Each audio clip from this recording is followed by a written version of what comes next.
Welcome to the Lab for Environmental Science 101 at Portland State University. I'm Professor John Ruder, and along with the graduate teaching assistant, I'll be working with you to perform scientific lab and field experiments. One of the features or challenges of this course is to do the lab fully online. And the way we're going to do that is to have activities that you can perform on your own in the field and share that with your lab research group. My strategy for offering this lab is to have activities that you do on your own, and these assignments build to create a final report that will have the characteristics of the natural area and how the ecosystem functions there. They're short assignments that you do every week, but then there's 4 workshops, I call them, where you spend the time in the field doing these activities.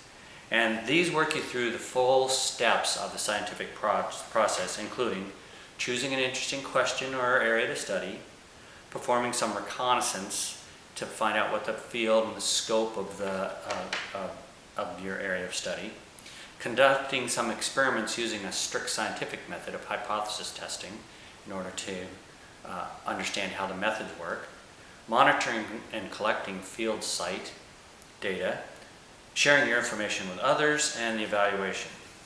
So just a comment about how I'm using the word natural here. I don't mean to separate the world into human and nature, because we're going to be studying it as if it's all one, but I use it in a more casual sense of there's natural areas like parks with grass and trees and weeds. Then there's human-dominated areas like parking lots and buildings and freeways. So we're using it in this casual sense that you're going to go to a natural area and see how the ecosystem functions. In Environmental Science 101 lab, you're going to be focusing on these natural processes and how the combinations of water and biodiversity and connectivity lead to a healthy ecosystem that humans can enjoy and profit from.